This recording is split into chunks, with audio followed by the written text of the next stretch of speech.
Radio Dhenkanal.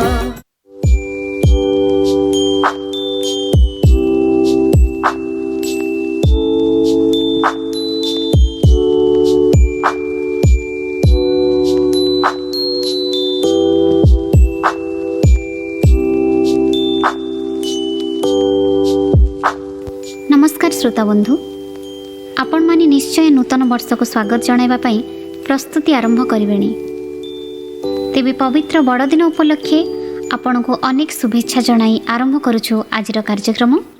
आज आम विशेष कार्यक्रम रे आम सहित अछंती आचार्य नकुल नायक।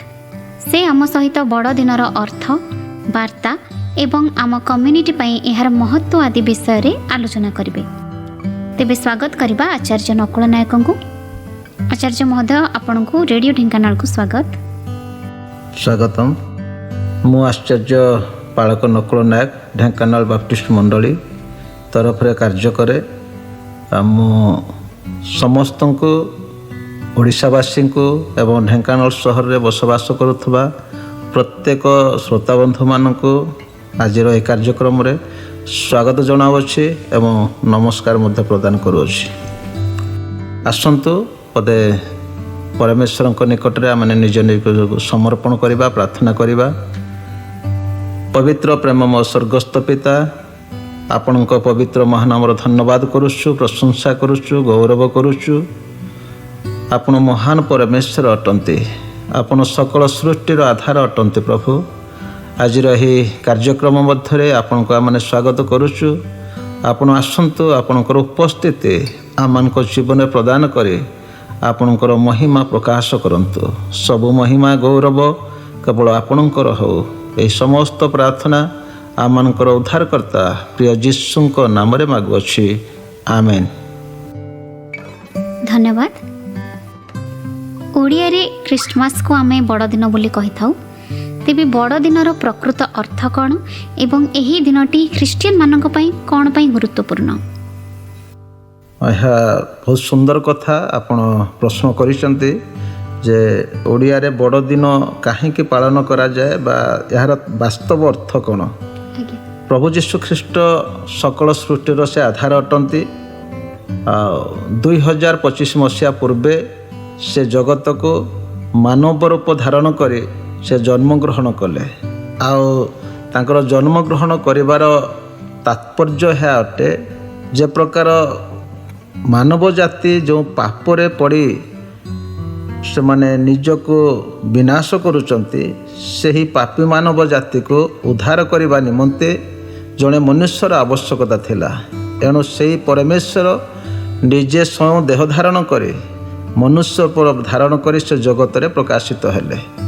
आ सही तांकर जन्मदिन को आमने सारा भारत वर्ष रे, ओडिशा देश रे, विभिन्न देश रे समस्ते माने यही डिसेम्बर मास 25 तारिख आसिले आमने समस्ते पालन करूँ। एथिपाई जेहेतु से जन्म ग्रहण करथिले मानव रूप रे, एणु घरे आमे जेतोले जने पुओ जन्म होती तांकर सेलिब्रेशन करूँ बा जन्मदिन पालन करूँ। ठीक से प्रकार आमनकर सकल सृष्टिर आधार जी कि जन्म ग्रहण करिसंती तांकर जन्मदिन को पालन करवा यह मानकर मुख्य उद्देश्य बा लक्ष्य अटे।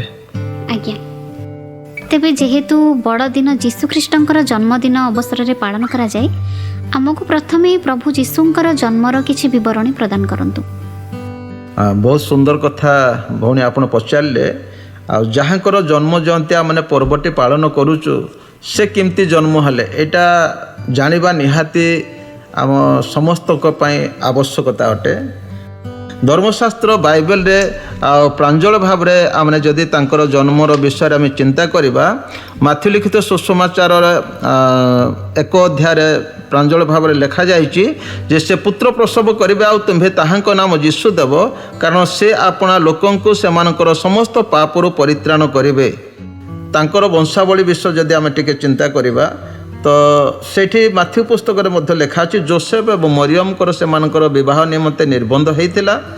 ता पूर्वरु गाब्रिएल दूत स्वर्गर दूत आसिकी मरियम को कहउचंती तुमे गर्भवती होई गोटे पुत्र प्रसव करिवो।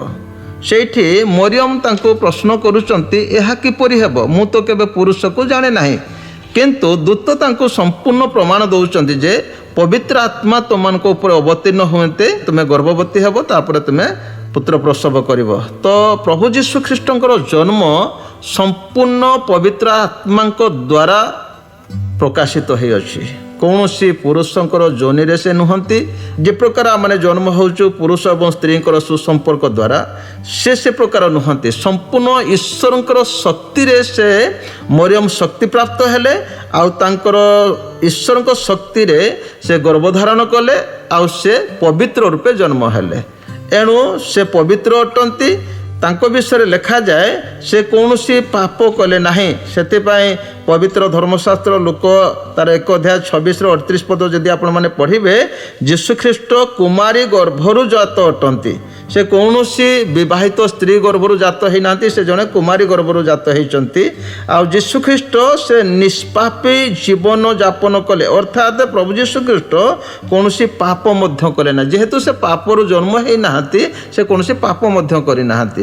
ସେ ଜଣେ ନିଷ୍ପାପୀ ହେଇକି ଜୀବନ କାଟିଛନ୍ତି। ଯଦି ଆପଣମାନେ ରୋମିଓ 5 ଅଧ୍ୟାୟ 6 ଏବଂ 8 ପଦରୁ ଦେଖିବେ, ସେଠି ଲେଖାଯାଉଛି ଯୀଶୁଖ୍ରୀଷ୍ଟ ନିଷ୍ପାପୀ ହୋଇ ମଧ୍ୟ ପାପୀମାନଙ୍କ ପରିତ୍ରାଣ ପାଇଁ ମୃତ୍ୟୁବରଣ ମଧ୍ୟ କରିଛନ୍ତି। ସେ ଖାଲି ଜନ୍ମ ହେଲେ ଯେ ତାହା ଯଥେଷ୍ଟ ନୁହଁ, ସେ ପାପୀ ମାନବ ଜାତିକୁ ପାପରୁ ପରିତ୍ରାଣ କରି ସେ ମୃତ୍ୟୁବରଣ ମଧ୍ୟ କଲେ। ତ ମୂଳ ବିଷୟ ହେଉଛି ଯୀଶୁଖ୍ରୀଷ୍ଟ କି ପ୍ରକାର ଜନ୍ମଗ୍ରହଣ କଲେ। ପ୍ରଭୁ ଯୀଶୁଖ୍ରୀଷ୍ଟ ଗୋଟିଏ କୁମାରୀ ଗର୍ଭରୁ ପବିତ୍ର ଆତ୍ମାଙ୍କ କର୍ତ୍ତୃତ୍ୱ ଦ୍ୱାରା ସେ ଜନ୍ମଗ୍ରହଣ କରିଅଛନ୍ତି। ତେବେ ଯୀଶୁଖ୍ରୀଷ୍ଟଙ୍କର ଜନ୍ମ ଏବଂ ଜୀବନୀ ଆମକୁ କ'ଣ ମୂଳ ବାର୍ତ୍ତା ଦେଇଥାଏ? ଯୀଶୁଖ୍ରୀଷ୍ଟଙ୍କର ଜନ୍ମର ମୂଳ ଉଦ୍ଦେଶ୍ୟ ହେଉଛି ପାପୀ ମନୁଷ୍ୟକୁ ପାପରୁ ଉଦ୍ଧାର କରିବା।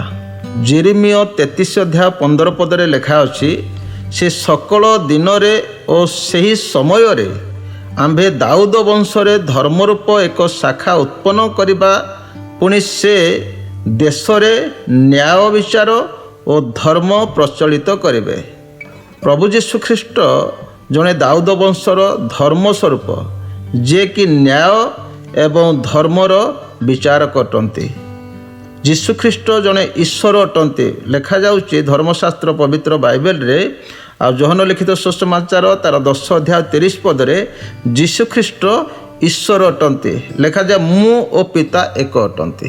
ଏଣୁ ସେ ଈଶ୍ୱର ଅଟନ୍ତି।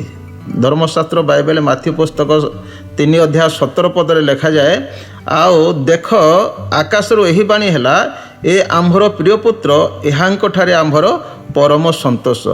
ଯୀଶୁଖ୍ରୀଷ୍ଟ ଈଶ୍ୱର ଅଟନ୍ତି, ଆଉ ଯୀଶୁଖ୍ରୀଷ୍ଟ ପିତା ମଧ୍ୟ ଅଟନ୍ତି, ଆଉ ଯୀଶୁଖ୍ରୀଷ୍ଟ ସେ ଈଶ୍ୱରଙ୍କ ପୁତ୍ର ମଧ୍ୟ ଅଟନ୍ତି।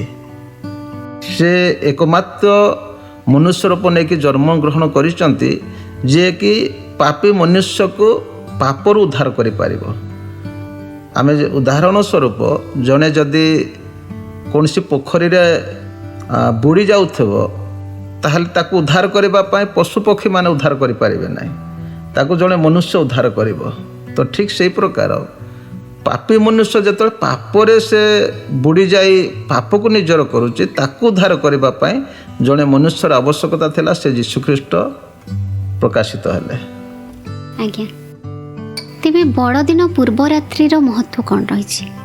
ମାଥ୍ୟୁ ଲିଖିତ ସୁସମାଚାର ତାର 2 ଅଧ୍ୟାୟ 1 ପଦ ଏବଂ 2 ପଦରେ ଲେଖାଯାଉଛି, ହେରୋଦ ରାଜାଙ୍କ ସମୟରେ ଜିହୁଦା ପ୍ରଦେଶର ବେଥଲେହେମରେ ଯୀଶୁଙ୍କ ଜନ୍ମ ହେବା ପରେ ଦେଖ, ପୂର୍ବ ଦେଶର କେତେକ ପଣ୍ଡିତ ଜେରୁସାଲେମ ଆସି କହିଲେ, ଜିହୁଦୀମାନଙ୍କର ଯେଉଁ ରାଜା ଜନ୍ମଗ୍ରହଣ କରିଅଛନ୍ତି ସେ କେଉଁଠାରେ? କାରଣ ଆମ୍ଭେମାନେ ପୂର୍ବ ଦେଶରେ ତାହାଙ୍କ ତାରା ଦେଖି ତାହାଙ୍କୁ ପ୍ରଣାମ କରିବାକୁ ଆସିଅଛୁ। ତ ଧର୍ମଶାସ୍ତ୍ର ଏହା ପ୍ରମାଣ କରୁଛନ୍ତି, ଯେହେତୁ ପୂର୍ବ ଦେଶର ପଣ୍ଡିତମାନେ ଯୀଶୁଙ୍କୁ ଯେତେବେଳେ ଭେଟିବା ପାଇଁ ଆସୁଛନ୍ତି, ରାତ୍ରି ସମୟରେ ତାରା ଦେଖିକି ସେ ଆସୁଛନ୍ତି। ଅର୍ଥାତ୍ ରାତ୍ରିରେ ହିଁ ତାରା ଦେଖାଯାଏ, ଦିନରେ ଦେଖାଯାଏ ନାହିଁ। ତ ରାତ୍ରି ସମୟରେ ଆମେ ସେଥିପାଇଁ ସେଲିବ୍ରେସନ୍ କରୁ ବା ପର୍ବ ପାଳନ କରୁ। ଆମେ ମଧ୍ୟ ସେଇ ଈଶ୍ୱରଙ୍କ ଧର୍ମଶାସ୍ତ୍ର ବାଇବେଲକୁ ଆମେ ଫଲୋ କରୁ ବା ତାକୁ ଗୁରୁତ୍ୱ ଆମେ ଦେଉ। ସେଥିପାଇଁ ରାତ୍ରି ସମୟରେ ମଧ୍ୟ ଆମେ ଏ ପର୍ବର ମହତ୍ଵକୁ ପାଳନ କରୁ। ଆଜ୍ଞା, आमको जणातु जे बड़दिन पर्व रे प्रार्थनार महत्व कौन एवं एहार विषय वस्तु कौन रही थाए। बहुत सुंदर कथा।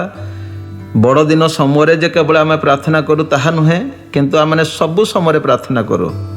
जितेबाला आमर विभिन्न स्तर रे प्रार्थना हुए, गोटे शुक्रवार आमर फास्टिंग प्रेयर हुए, सेठी मध्य आम प्रार्थना करूँ। अन्यान्य माँ समिति मानक मध्य प्रार्थना करूँ एवं रविवार गिर्जार प्रार्थना करूँ। बड़ दिन समय मध्य आम प्रार्थना करूँ। आमर मुख्य प्रार्थना केवल आम निज पाई नुहे, आम पिला मानक पाई नुहे, आमर मुख्य प्रार्थना हुए आम देशवासी मानक पाई, आम देश को जो माने चलाउछन्ति आमनकर नेता नेत्री मानक पाई, आमनकर राज्य पाई, राज्यर परिचालक मानक पाई, प्रत्येक जिला मानक पाई, जेते अनुष्ठान गुड़िक अच्छी देखंतु हॉस्पिटल हो बा मानकर पुलिस थाना हो बा मानकर आर्मी पुलिस माने हुंतु बा मानकर जेते स्कूल कॉलेज हो विभिन्न अनुष्ठान जेते सब परिचालित होउचंते आम देश राज्य रे आमे समस्त को पाई प्रार्थना करूँ। ता सहित जो माने विशेष भाव में असुस्थ पीड़ित भाव में रोगाग्रस्त थांती सेमानक पाई मध्य आमे प्रार्थना करूँ। स्कूल रे पाठ पढ़ुथबा पिला मानक पाई प्रार्थना करूँ। विभिन्न क्षेत्र रे कर्म करुथबा कार्यकारी मानक पाई मध्य आमे प्रार्थना करूँ। एणु आमे प्रार्थना रे समस्त विषय को स्मरण करूँ। आज्ञा एही दिनटी समूह भाव में पालन करिवार कोन आवश्यकता रही? यह बहुत सुंदर क्वेश्चन पचारे भौणी। यही दिनटी को समूह कहले आमे समस्ते नहीं कि तो जड़े को द्वारा कौन सी कार्य हेब नहीं कि जदि गोटे विवाह उत्सव रे जदि आमने समस्त बंधु बांधव आत्मीय स्वजन माने एकत्र हेई आमने गोटे पुओ बा झीवर विवाह कार्यक्रम करूँ तो ठीक से प्रकार आमे जेतेबेले जनकर जन्मदिन पालन करूचु समस्ते एकत्र हेबा निहाती आवश्यक। एणु समस्ते एकाठी हेबा द्वारा आनंदर उत्सवटा आउ टिके बढ़ी जाए। आमर धर्मशास्त्र बाइबल भी लिखा अछि गीत रचक गीत संहिता 133 पर्व एक पदरे जे देख भाई माने मिलन रे एकत्र वास करबा केमत उत्तम और मनोहर। जेतेबेले आमने समस्ते एकाठी हो एक उत्तमता आसी जाए, एक मनोहर आनंद मन भितर सृष्टि हुए। एणु आम समस्ते एकत्र एकाठी होइकि ए पर्व को आम पालन करूँ। सर ख्रिस्टियन माने विशेष करी ढेंकानाल रे बसवास करथुवा ख्रिस्टियन माने बड़ दिन को किभली पालन करंती? बड़ दिन को केवल जे ख्रिस्टियन माने पालन करंती ताहा नुहे, सारा पृथ्वीवासी समस्ते पालन करंती। हुए तो ख्रिस्टियन माने टिके नियारा भाव में पालन करंती, किंतु अन्य माने समस्ते विभिन्न समस्त घरे पिठापଣା हुए, समस्त घरे नुआ लुगापटा पिंधती, समस्ते भिन्न स्थान को पिकनिक को जाती। किंतु ख्रिस्टियन माने मुख्यतः से माने बाहर को न जाई से मानकर जो उपासनालय बा चर्च अच्छी से चर्च रे से माने सेलिब्रेशन करती। आ से माने मध्य घरे पिठापଣା हुए, समस्ते नुआ ड्रेस पिंधती एवं स्वतंत्र नाच गीत मध्य हुए, समय बिताती ईश्वर को आनंद रे आनंदित होगा पाई। जेमती आम मु कहूली टिके पूर्वर जमती घरे गोटे पुओ जन्म हेले तापाई आमे समस्ते केक काटू, नुआ ड्रेस पिंधु, घरे पिठापଣା हुए, भोजी भात हुए। ठीक से प्रकार आमर जे सकल उद्धारकर्ता प्रभु जीशु ख्रीष्ट जेहेतु जन्म ग्रहण करिसंती तांकर जन्म रे आमे समस्ते आनंदित हो। बहुत धन्यवाद। आजिर दिन रे आम श्रोता मानू विशेष करी युवपीढ़ी को आपण कौन संदेश देबे? यह बहुत सुंदर कथा। वर्तमान आम देशर आगामी भविष्यत होउचंती आमनकर युवपीढ़ी। मु युवपीढ़ी को आपण मानकु एक सुंदर आ संवाद देबा पई चाहे। पवित्र धर्मशास्त्र बाइबल रु आ गोटे कथा मन को कहया पई चाहे। सेठी लिखा जाइछि उपदेशक तार 12 अध्याय 1 पदरे आओ तुम्भे यौवन काल रे अपना सृष्टिकर्ता को स्मरण कर। ए यौवन अवस्था रे आमर जे सृष्टि करचंती आमनकु वास्तव रे जे सृष्टिकर्ता से सृष्टिकर्ता को स्मरण करबा निहाती आवश्यकता अटे। काहे कि जेहेतु दुस्समय आसुअछि, खरापर समय आसुअछि, जो समय रे बा जो वर्ष रे तुमे कहबो ए सब रे मोहर किछि सुख नाही, से सब वर्ष सन्निकट एमती गोटे समय आसुअछि जो समय सुख सब हजिଯିव, दुखर दिन आसीब। आमनकु दुख ए प्रकार ସ୍ଥାନରେ ନେଇ ପହଞ୍ଚାଇବ ଆମେ ସୁଖ ଟିକେ ଖୋଜିବା ପାଇଁ ଚେଷ୍ଟା କଲେ ବି ପାଇବା ନାହିଁ। ଏଣୁ ଏ ପ୍ରକାର ସମୟ ଆସିବା ପୂର୍ବରୁ ଆସନ୍ତୁ ମୋର ପ୍ରିୟ ଯୁବ ପିଢ଼ି, ମୁଁ ଆପଣମାନଙ୍କୁ ଏ ସମ୍ବାଦ ଦିଏ, ଏଇ ଯୌବନ କାଳରେ ବା ଯୌବନ ଅବସ୍ଥାରେ ଆମେ ଆପଣା ସୃଷ୍ଟିକର୍ତ୍ତାଙ୍କୁ ସ୍ମରଣ କରିବା। ଆଉ ଗୋଟିଏ ଦ୍ୱିତୀୟ ବିଷୟ ମୁଁ ଆମମାନଙ୍କର ଯୁବପିଢ଼ିକୁ କହିବା ପାଇଁ ଚାହେଁ, ଆଉ ପ୍ରାଞ୍ଜଳ ଭାବରେ ପବିତ୍ର ଧର୍ମଶାସ୍ତ୍ରରେ ଲେଖା ଅଛି, କିନ୍ତୁ ତୁମ୍ଭେ ଯୌବନ କାଳର ଅଭିଳାଷରୁ ପଳାୟନ କରି ଯେଉଁମାନେ ସୂଚି ହୃଦୟରେ ପ୍ରଭୁଙ୍କ ନିକଟରେ ପ୍ରାର୍ଥନା କରନ୍ତି ସେମାନଙ୍କ ସହିତ ଧାର୍ମିକତା, ବିଶ୍ୱାସ, ପ୍ରେମ ଓ ଶାନ୍ତିର ଅନୁଗାମୀ ହୁଅ। ମୋର ପ୍ରିୟ ଯୁବାପିଢ଼ି, ଆପଣମାନଙ୍କୁ ମୋର ଏ ସମ୍ବାଦ, ଏ ଯୌବନ କାଳର ଅଭିଳାଷରୁ ପଳାୟନ କରିବା। ଏ ଯୌବନ କାଳର ଅଭିଳାଷ ଆମମାନଙ୍କୁ ବହୁତ ମନ୍ଦ ପଥକୁ ନେଇଯିବ, ଯେଉଁଟାକି ଆମମାନେ ଚାହୁଁନଥିବା କରିବା ପାଇଁ ସେ ପ୍ରକାର କାର୍ଯ୍ୟରେ ନେଇକି ପହଞ୍ଚାଇବ। ଏଣୁ এই ଯୌବନ କାଳର ଅଭିଳାଷର, ଚକ୍ଷୁର ଅଭିଳାଷ, କର୍ଣ୍ଣର ଅଭିଳାଷ, ମୁଖର ଅଭିଳାଷ, ଶରୀରର ଅଭିଳାଷ, এই ଅଭିଳାଷ ଗୁଡ଼ାକ ମନୁଷ୍ୟକୁ ବିପଦରେ ନେଇ ପହଞ୍ଚାଇବ। এই ଅଭିଳାଷରୁ ପଳାୟନ କରିବା, ସେଠାରୁ ପୃଥକ ହେବା ଏବଂ ସୂଚି ହୃଦୟରେ ପ୍ରଭୁଙ୍କ ନିକଟରେ ପ୍ରାର୍ଥନା କରିବା। ଧନ୍ୟବାଦ। ଅଶେଷ ଧନ୍ୟବାଦ ଆଚାର୍ଯ୍ୟ ମହୋଦୟ, ଆମ ସହିତ ଏଭଳି ସୁନ୍ଦର ଆଲୋଚନାର ଅଂଶୀଦାର ହୋଇଥିବାରୁ ଏବଂ ଆମ ଶ୍ରୋତାବନ୍ଧୁମାନଙ୍କୁ ବଡ଼ଦିନର ପବିତ୍ରତା ସମ୍ବନ୍ଧରେ ତଥା ଏହାର ମହତ୍ତ୍ୱ ସମ୍ବନ୍ଧରେ ସୂଚନା ପ୍ରଦାନ କରିଥିବାରୁ ବହୁତ ଧନ୍ୟବାଦ। ମୁଁ ଆଗରୁ ଏ ପ୍ରକାର ଅନେକ ପ୍ରଚାର କ୍ଷେତ୍ରରେ କରିଛି, କିନ୍ତୁ ରେଡ଼ିଓ ସେଣ୍ଟରକୁ ଆସି ପ୍ରଚାର କରିବା, ଏ ସମ୍ବାଦ ଦେବା ମୋ ପାଇଁ ପ୍ରଥମ।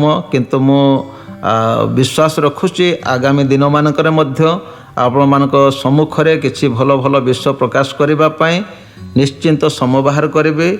ଆଉ ଏ ସମୟ ରେଡ଼ିଓ ସେଣ୍ଟରର ପ୍ରିୟ ଦିଦି ଏବଂ ସମସ୍ତ କର୍ମକର୍ତ୍ତାମାନେ ମୋତେ ସୁନ୍ଦର ସୁଯୋଗ ଦେଇଥିବାରୁ ଢେଙ୍କାନାଳ ବାପ୍ଟିଷ୍ଟ ମଣ୍ଡଳୀ ତରଫରୁ ଏବଂ ମୋର ନିଜ ତରଫରୁ ମୁଁ ଆପଣମାନଙ୍କୁ ସମସ୍ତଙ୍କୁ ଧନ୍ୟବାଦ ଏବଂ କୃତଜ୍ଞତା ଅର୍ପଣ କରୁଅଛି। ପ୍ରିୟ ଶ୍ରୋତାବନ୍ଧୁ, ବଡ଼ଦିନ ଆମକୁ ପ୍ରେମ, ଶାନ୍ତି ଓ ଭାଇଚାରାରେ ବଞ୍ଚିବାକୁ ସବୁବେଳେ ପ୍ରେରଣା ଦେଉଥାଉ, ଏହି ପ୍ରାର୍ଥନା କରି ଆମେ ଆଜିର କାର୍ଯ୍ୟକ୍ରମକୁ ଏଇଠି ଶେଷ କରୁଛୁ। ଶୁଣୁଥାନ୍ତୁ ରେଡ଼ିଓ ଢେଙ୍କାନାଳ 90 FM। ନମସ୍କାର। ନମସ୍କାର।